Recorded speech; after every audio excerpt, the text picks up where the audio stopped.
4.3 희생자들의 진정한 명예회복을 위한 최우선 현안으로 20대 국회에서 무산된 4.3 특별법 개정이 꼽히고 있죠. 최근 4.3 단체는 물론 정치권과 행정이 모두 참여하는 4.3 특별법 개정 쟁취를 위한 공동행동이 구성돼 출범했습니다. 공동행동에 참여하고 있죠. 정민구 도의회 4.3 특별위원회 위원장으로부터 공동행동의 목표와 앞으로 활동 계획 들어보도록 하겠습니다. 자, 단체 이름이 길어서 앞으로 공동행동이라고 부르겠습니다. 네, 알겠습니다. 출범한 거죠?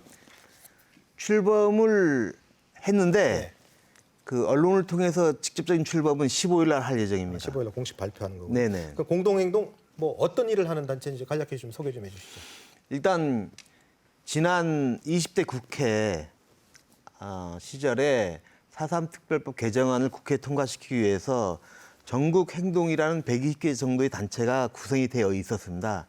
그런데 이미 20대 국회 때도 앵커께서 아시겠지만은 4.3 특별법 통과가 좌절되지 않았습니까? 네. 그래서 21대 국회는 도민들이 힘을 모아서 꼭 4.3 특별법 개정안을 국회에서 통과를 시키자라는 뜻에서 전국 행동에다가 저희들이 그 기존의 더불어민주당 제주도당, 미래통합당 제주도당, 그다음에 정의당 제주도당이 합세를 했고요.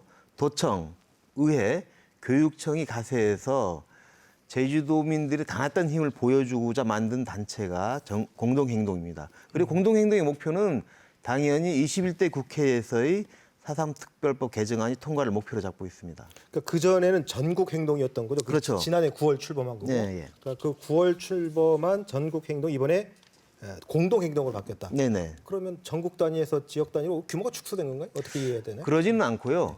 기존에 전국 행동이 있었습니다. 그런데 그 전국이라는 단어가 들어가 버리면은 워낙 강범위한 분들이 힘을 모아서 가는 줄 아는데 실제적으로 보면은 그 다른 지역에서는 나름대로 일정 역할만 했단 말이죠. 네. 근데 이게 힘을 좀 제주도민들이 단합된 의지를 보여주지 않은 거 아니냐 이런 목소리가 들렸단 말이죠. 거기에서 저희들이 이제 행정기관 그리고 정당이 가세해서 공동행동이라는 이름 명칭으로 바뀐 거는요. 제주도민들이 단합된 의지를 가지고 준비하고 있다는 것을 보여주기 위한 거고요.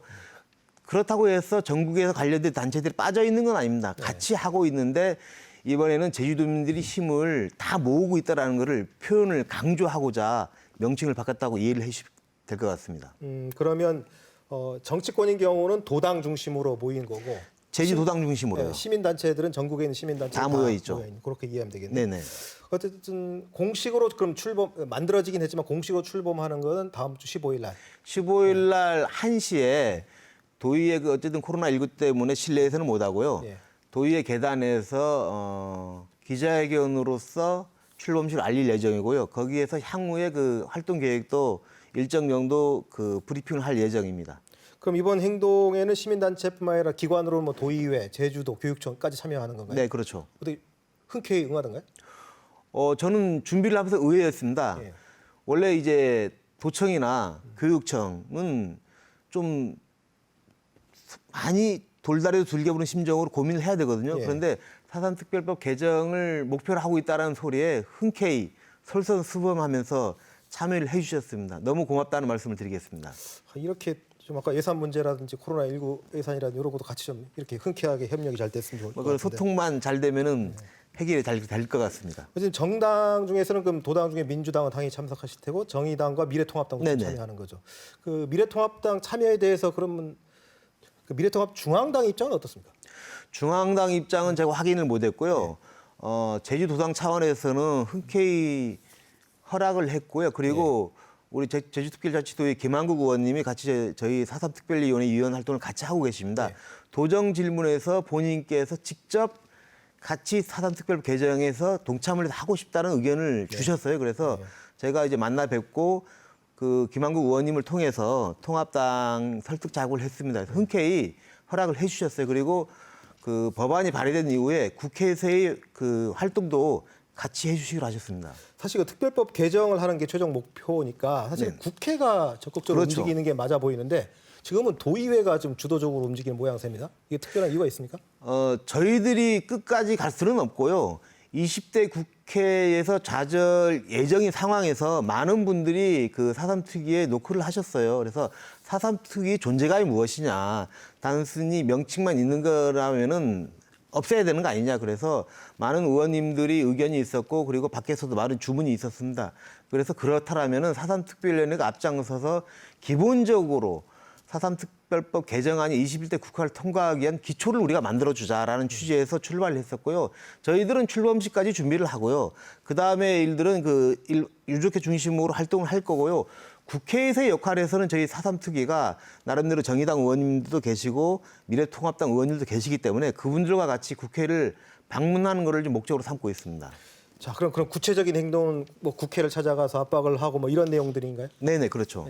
그리고 이미 20대 국회 때 저도 몇 번 국회를 방문을 했었고요. 송승문 유족회장님께서 야당 의원님들도 만나서 법안 발의를 할 때 지난번에는 우리가 여당 의원들만 발의를 했었거든요. 근데 야당 의원들도 같이 공동 발의를 통해서 힘을 실주라는 말을 많이 하셨어요. 그래서 이번 21대 국회에서는 그러한 그림을 그려야 되지 않느냐는 의견이 있습니다. 그래서 뭐 저희들이 노력에 따르겠지만 결과가 좋지 않을까라는 생각을 하고 있습니다.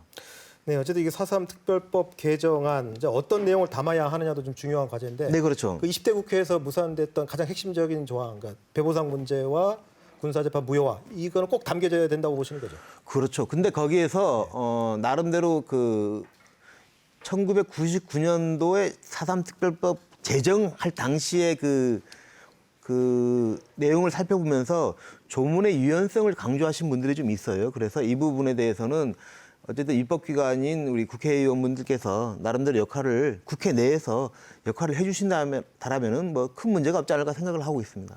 사실 20대 국회에 이 특별법이 무산된 책임 공방도 벌어지기도 했습니다. 그렇죠. 사실 민주당 의원이시니까 민주당 입장에서야 뭐 안 돼도 다 야당 탓하면 됐지만 지금은 사실 21대 국회에선 야당 탓하기가 참 그렇습니다. 어쨌든 모든 책임이 지금 오롯이 민주당에 가 있는데 어떻게 전망하십니까?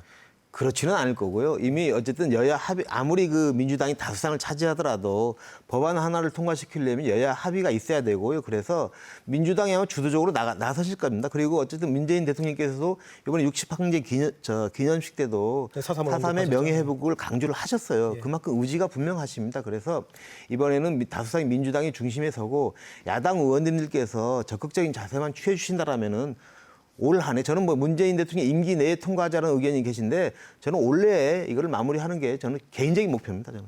우리 정 의원님을 국회로 보내야 빨리 그러진 올해가 않습니다. 되겠네. 네. 오늘 대담 여기서 마무리하겠습니다. 고맙습니다. 네, 감사합니다.